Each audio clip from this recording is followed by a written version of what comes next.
pendidikan multikultural di Kota Medan, Sumatera Utara. Sekolah yang berdiri pada 1987 ini mengupayakan pembauran antar etnis dan agama melalui pendidikan. Setiap siswa diajarkan mengenai hidup bersama dalam keberagaman agama dan budaya yang ada di Indonesia. Tujuannya agar mereka dapat menghargai setiap orang tanpa memandang latar belakang agama dan budaya.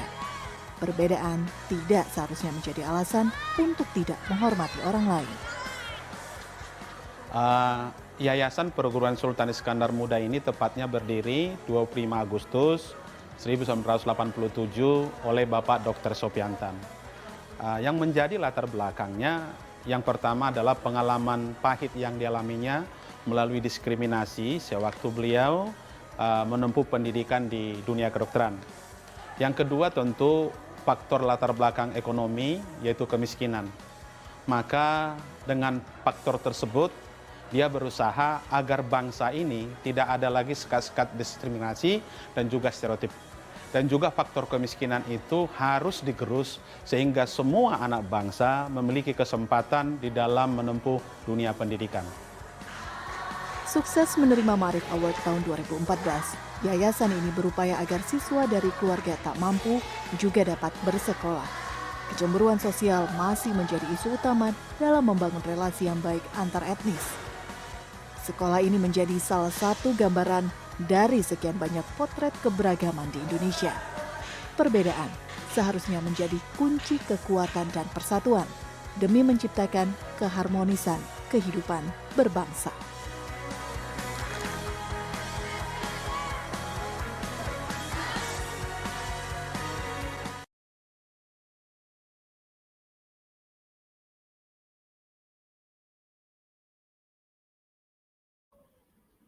Selamat pagi kepada yang terhormat Kepala SMPDN Harapan dan Bongkot Bapak Willy, yang terhormat Bapak dan Ibu Guru, serta yang terkasih teman-teman kelas 9. Pertama-tama, sebelum kita mulai pidato ini, saya ucapkan puji syukur kepada Tuhan atas kesempatan yang diberikan kepada saya hari ini. Saya sangat berterima kasih kepada Bapak, Ibu, serta teman-teman yang dapat hadir untuk mendengarkan pidato saya. Pada pidato kali ini, saya akan menyampaikan pidato yang bertema keberagaman Indonesia, yang bertujuan untuk mengajak para peserta untuk menghargai sesama tanpa memandang fisik atau perbedaan, karena Allah telah menciptakan kita menurut gambar dan rupa Allah, dan kami harus menghargainya. Semoga peserta-peserta dapat mengambil dan menerapkan pidato yang saya akan sampaikan. Hadirin yang dikasihi Tuhan, pada hari terakhir dari penciptaan, Allah berkata, "Baiklah, kita menjadikan manusia menurut gambar dan rupa kita." Dengan demikian, Allah mengakhiri pekerjaannya dengan satu sentuhan pribadi. Allah membentuk manusia dari debu tanah dan memberinya hidup dengan menghembuskan nafasnya sendiri, yang berarti manusia dibuat menyerupai Allah. Gambar Allah menunjuk pada bagian non-material pada manusia. Hal ini membedakan manusia dari binatang dan memampukan manusia mengemban kekuasaan sebagaimana direncanakan Allah, dan memampukan manusia berkomunikasi dengan penciptanya. Keserupaan ini termasuk dalam hal mental, moral, dan sosial. Secara mental, manusia diciptakan sebagai makhluk yang rasional dan berkehendak. Dengan kata lain, manusia dapat menggunakan pikirannya dan bisa memilih. Ini adalah refleksi dari akal budi dan kebebasan Allah. Selain hal mental, terdapat keserupaan sosial. Manusia memiliki sifat dan ciri-ciri yang mereka warisi dari kedua orang yang dihasilkan dari pindah silang. Pindah silang ada pertukaran materi genetik yang terjadi pada garis germinal. Selama pembentukan sel telur dan sperma juga dikenal sebagai meiosis. Kromosom berpasangan dari masing-masing orang tua sejajar sehingga urutan DNA yang serupa dari kromosom berpasangan saling persilangan. Pindah silang menghasilkan pengocokan materi genetik dan merupakan penyebab penting dari variasi genetik yang terlihat di antara keturunan, yaitu pindah silang. Pindah silang terjadi pada pembelahan meiosis pertama. Pada tahap itu, kromosom telah direplikasi menjadi 2 untai yang disebut kromatid saudara. 2 kromosom homolog dari pasangan sinapsis atau datang bersama-sama, sementara kromosom bersinaps pemutusan terjadi pada titik yang sesuai dalam 2 kromatid non-saudara perempuan, yaitu dalam 1 kromatid dari setiap kromosom. Karena kromosom adalah homolog, pemutusan pada titik yang sesuai berarti bahwa segmen yang terputus mengandung gen yang sesuai, yaitu alel. Bagian yang rusak kemudian dipertukarkan antara kromosom dan dibentuk unit baru yang lengkap. Dan setiap kromosom rekombinasi baru dari pasangan dapat pergi ke sel kelamin anak yang berbeda. Pindah silang menghasilkan rekombinasi gen yang ditemukan pada kromosom yang sama, yang disebut gen terkait, dan jika tidak, akan selalu ditransmisikan bersama, karena frekuensi pindah silang antara 2 gen terkait sebanding dengan jarak kromosom di antara mereka. Frekuensi pindah silang digunakan untuk membangun genetik. Keberagaman adalah suatu kondisi dalam masyarakat yang terdapat banyak perbedaan dalam berbagai bidang. Perbedaan tersebut terutama dalam hal suku bangsa, agama, ras, keyakinan, sosial budaya, ekonomi, dan jenis kelamin. Keberagaman yang dimiliki bangsa Indonesia merupakan kekayaan dan keindahan bangsa.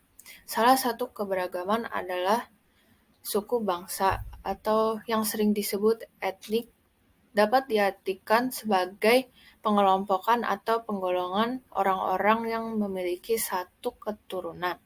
Setiap orang mempunyai ciri fisik yang berbeda dan pewarisan sifat yang berbeda, tetapi juga ada beberapa sifat keturunan yang sama. Seperti sifat saya dengan ayah dan ibu saya, ada yang sama dan juga ada yang berbeda. Kakak saya mempunyai ciri fisik ibu saya dan ayah saya. Saya dan kakak saya juga mempunyai sifat yang sama dan juga yang berbeda. Contoh sifat yang sama dengan kakak saya adalah postur tubuh dan mata. Sifat yang berbeda adalah hidung dan bentuk muka. Hal ini terjadi karena pertemuan sel sperma ayah dengan sel telur ibu dapat membentuk zigot yang teracak. Dari zigot terbentuklah anak yang bisa mewariskan sifat dari orang tua. Saat sperma bertemu sel telur, terjadi perpaduan gen yang kemudian akan muncul menjadi karakteristik anak. Beberapa gen bekerja sama sehingga ada gen yang melemah, menguat, bahkan ada yang menjadi tidak nampak sama sekali. Pengelompokan tersebut ditandai dengan kesamaan budaya, bahasa, agama, hingga perilaku. Negara Indonesia merupakan negara yang terdiri dari suku bangsa yang beragam. Setiap suku bangsa memiliki karakteristik tersendiri, baik dalam aspek sosial maupun budaya. Tercatat, Indonesia memiliki lebih dari 300 kelompok suku, tepatnya 1.340 suku bangsa. Lalu ada ras. Ras adalah klasifikasi manusia berdasarkan ciri-ciri fisik dan asal-usul geografisnya. Keberagaman ras di Indonesia disebabkan oleh berbagai faktor, seperti kedatangan bangsa asing, sejarah penyebaran ras dunia, dan kondisi geografis Indonesia. Indonesia sendiri memiliki beberapa jenis ras, antara lain ras Malayan Mongoloid yang mendiami wilayah Sumatera, Jawa, Bali, Nusa Tenggara Barat, Kalimantan, dan Sulawesi, dan ras Melanesoid mendiami wilayah Papua, Maluku, dan juga Nusa Tenggara Timur. Selain kedua ras di atas, terdapat ras Asiatik Mongoloid yang tersebar di berbagai wilayah Indonesia, seperti orang Tionghoa, Jepang, dan Korea, serta ras Kaukasoid, yaitu orang-orang India, Timur Tengah, Australia, Eropa, dan Amerika. Indonesia adalah masyarakat multikultural. Keberagaman golongan dapat terjadi akibat hierarki lapisan atas dan lapisan bawah yang cukup tajam serta anggota golongan setara dan tidak ada hierarki. Golongan hierarki atau golongan yang terbentuk secara vertikal meliputi status sosial, pendidikan, jabatan, atau lain sebagainya. Sedangkan golongan setara meliputi agama, idealisme, adat istiadat, dan sebagainya. Keberagaman golongan jenis kedua ini dapat memicu timbulnya etnosentrisme, yakni merasa anggota golongannya paling benar sehingga merendahkan anggota golongan lain. Contoh dampak positif keberagaman yang ada di Indonesia adalah keberagaman menjadikan sebuah negara kaya. Keberagaman menjadi salah satu identitas bangsa yang membedakan dari bangsa lain di dunia. Keberagaman menjadikan interaksi di dalam masyarakat berjalan dinamis.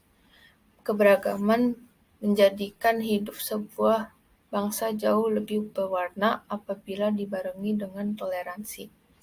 Keberagaman menjadikan sebuah bangsa jauh lebih maju sebab kreativitas dan inovasi lahir dan berkembang lebih baik dalam masyarakat yang majemuk. Keberagaman menjadi kekuatan tersendiri sebab kekurangan kelompok satu bisa ditutupi dengan kelebihan kelompok lainnya. Demikian sebaliknya, melatih diri untuk bertenggang rasa dan bertoleransi. Jika orang lain mampu menerima kita apa adanya, kita juga harus menerima orang lain apa adanya. Akibat nafsu untuk melakukan kekerasan dan penumpahan darah yang timbul di hati manusia. Manusia terkadang tidak menghargai sesama rasa atau bangsa. Oleh karena itu, manusia harus menghindari dan membuang sifat yang buruk itu agar manusia dapat menjadi manusia yang baik. Saya memiliki kemiripan fisik dengan ayah, ibu, dan kemiripan terhadap gabungan keduanya. 3 kemiripan dengan ayah adalah mata sipit, tinggi, dan alis tebal. Lalu 3 kemiripan fisik dengan ibu adalah kulit putih, hidung mancung, dan bentuk wajah yang lonjong. Salah satu kemiripan campuran ayah dan ibu adalah mata yang hitam. Saya mengikuti ras, suku, budaya, agama, dan golongan yang sama dengan kedua orang tua saya. Keluarga saya berasal dari suku Cina dan beragama Kristen. Budaya yang kami ikuti adalah budaya Indonesia dan golongan kami termasuk golongan rakyat. Indonesia adalah negara dengan sejuta keberagaman. Keberagaman yang ada telah menjadi simbol persatuan dan dikemas dalam bingkai Bhinneka Tunggal Ika. Oleh karena itu, kita harus menjaganya agar tetap utuh dan harmonis. Namun, belakangan ini Indonesia kerap mengalami krisis toleransi. Perbedaan yang ada justru menimbulkan perpecahan. Padahal perbedaan itu sendirilah yang seharusnya membuat Indonesia menjadi indah karena lebih berwarna. Sebagai warga negara yang baik, kita harus tetap menjaga persatuan dan kesatuan dengan menganut paham toleransi. Jangan sampai Indonesia terpecah belah akibat isu-isu negatif. Ingat kata pepatah, bersatu kita teguh, bercerai kita runtuh. Tetapi dengan persamaan yang manusia miliki, tetap saja ada banyak yang saling merendahkan orang lain dan menjadi rasis terhadap sesama. Semua orang berdosa, apalagi manusia yang dikuasai dosa. Mereka susah untuk menghargai orang lain dan hanya mementingkan perasaan diri sendiri. Manusia cenderung melakukan hal yang kasar di luar dugaan orang lain. Karena tidak menghargai sesama, terkadang bisa terjadi pembunuhan, penyiksaan, pembunuhan massal, dan lain-lain. Hal utama yang paling penting untuk bisa dilakukan yaitu dengan saling menghargai. Dengan saling menghargai, maka akan memberikan sifat yang baik, serta tidak terjadi permasalahan yang memang tidak diperlukan. Tidak ada manfaat dari permasalahan yang terjadi. Sebaliknya, jika saling menghargai satu sama lain, maka akan sangat bermanfaat.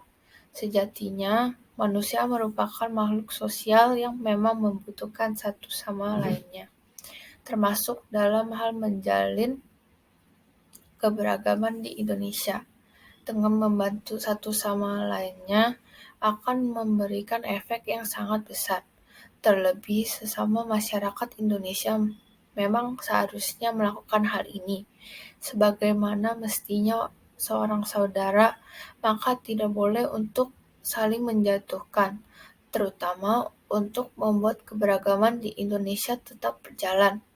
Di negara yang lainnya tentu tidak memiliki keberagaman yang begitu banyak. Memang tugas masyarakat Indonesia ini cukup berat karena harus menjaga keberagaman ini agar tetap lestari, baik dalam kondisi susah maupun senang, maka bisa untuk tetap menjalin kebersamaan. Jangan biarkan saudara yang di sana sedang susah, maka tidak diberikan bantuan yang sesuai. Harus diberikan penanganan yang memang tepat. Padahal saat ini sudah begitu banyak akses yang bisa dilakukan untuk tetap menjalin kebersamaan. Tidak hanya pada kondisi senang saja, tetapi saat kondisi susah juga. Tetaplah menjadi bagian dari masyarakat yang memang siap membantu sesama. Jalin kebersamaan sesama masyarakat Indonesia.